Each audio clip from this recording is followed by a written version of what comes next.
Welcome back, everybody, to News and Brews. Jacob Sanchez, your correspondent here for ATX West and a lover of the show overall. So we're going to get into something that I've been told by my director that I have to take very serious.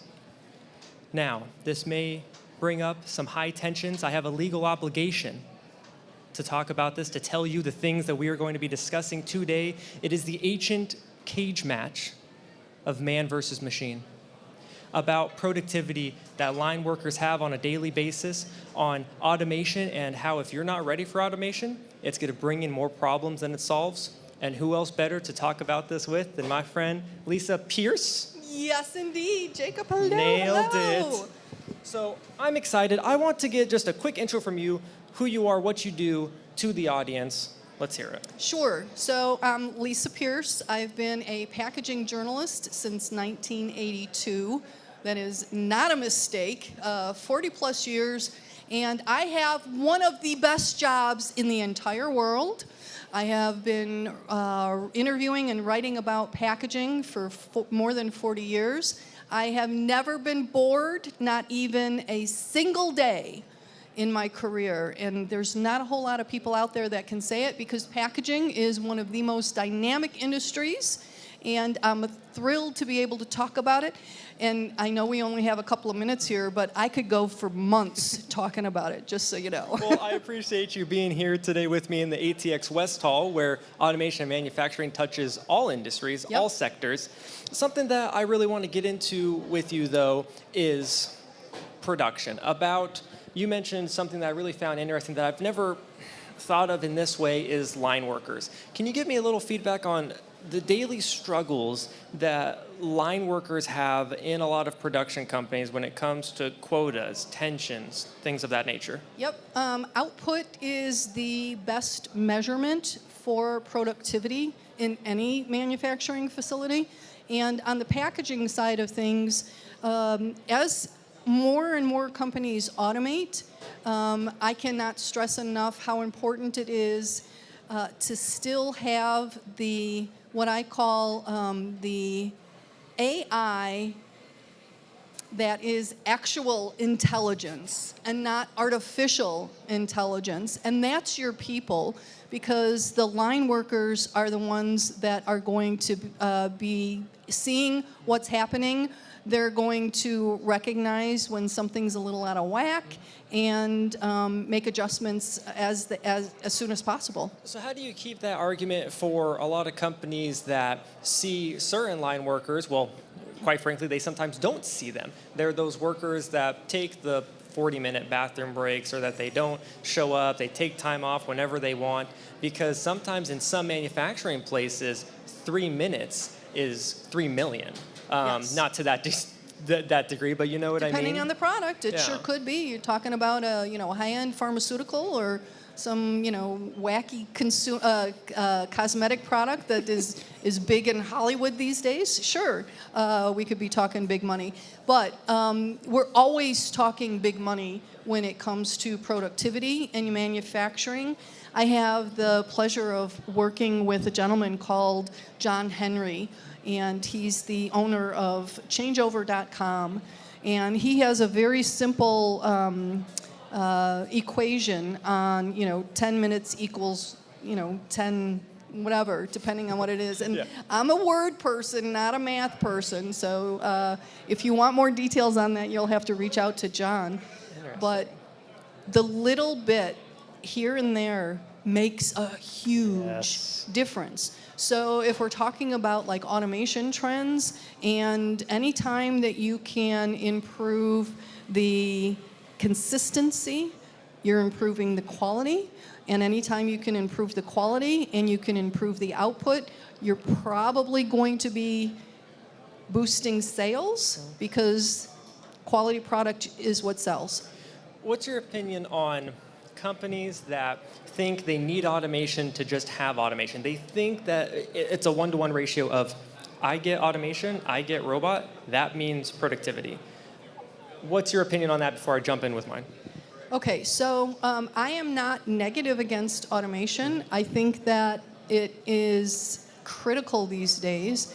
But I look at it from the point of view of what does the operation need, both for today and then planning for tomorrow. And by doing that, you're able to, number one, control your investments a little bit, and you're not taking a huge financial risk, which a lot of the smaller companies, manufacturers, just can't absorb. And so looking at it from that point of view, maybe breaking it down into the steps. When we talk about automation in manufacturing today, a lot of times we're talking about these huge projects. Somebody incorporated AI into, their entire manufacturing plants worldwide, something like that. Of course, I'm making this up. Yeah. But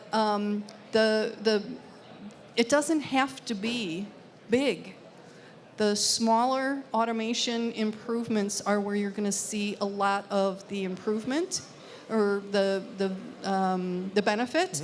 And the only thing that I can say about that is I do think it's pretty important to measure everything, where you're at, what you did, and then where you got. There's so many people walking this show today that are... It's great how many people are here already, and in the rain. And I won't even call them mom and pops. I'll say small to medium-sized businesses. There are so many people here that are in that category, and I feel like there's not a lot of companies that are openly leveraging to help small, medium-sized companies, because yes, I think everybody does believe that automation has to be this big project, because a lot of the times you'll get integrators that won't touch the small stuff. Right, right. So what are those companies to do, Well, there's cycles that I've seen in my career in packaging specifically, but just manufacturing in general. And you have the major CPG companies are the ones that are going to be the most innovative, and then stars in the company are going to get a little frustrated with the constraints maybe of corporate life, and they have a great idea, they split off, become entrepreneurs, and then the entrepreneurs take over that cycle of innovation, and then the CPGs buy them, and the whole cycle starts all over again. But I really do think that we're kind of in this right now, and I don't have any specifics that I can point to for this, except just saying, I've covered the industry for a long, long time.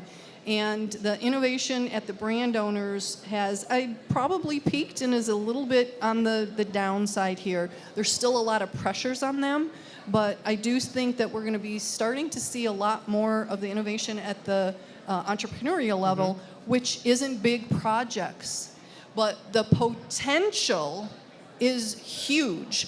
And if you know that cycle, you know that that's where your business is going to be for the next, little bit. It's interesting you mentioned that curve of innovation, technologies peaking, and what to do now. I've really been seeing a huge uptick, and this is at least a part of the automation sector that I like to get involved with, is education and training. Great.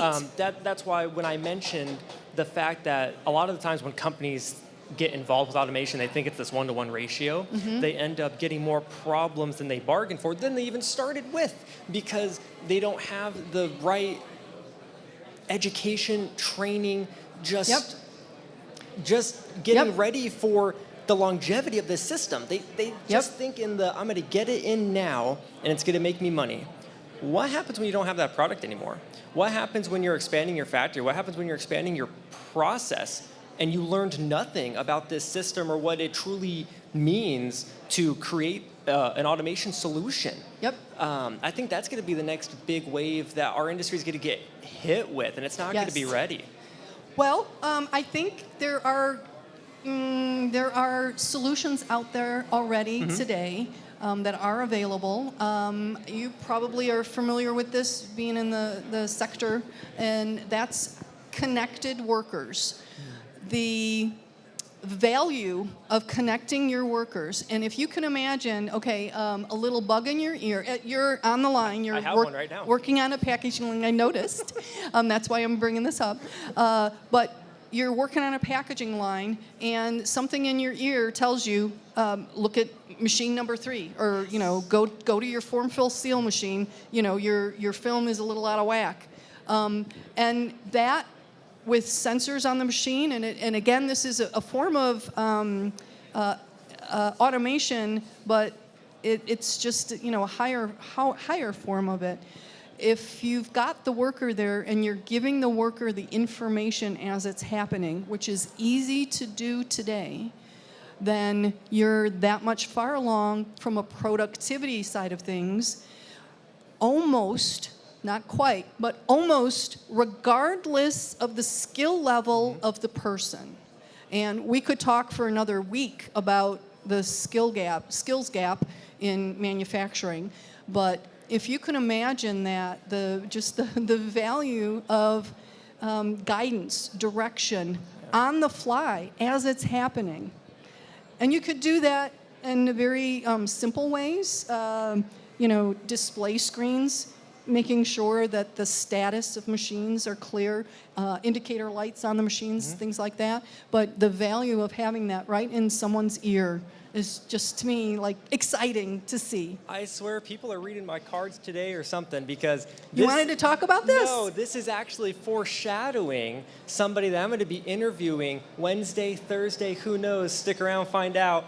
But we're going to be talking in depth about not just worker connectivity, but what to do with data transference. And you're getting all this, you can get all of this information from machines and systems at all times on how things are running, what's up, what's down, and we don't do anything with it. So we're going to be diving into it. I'm very excited.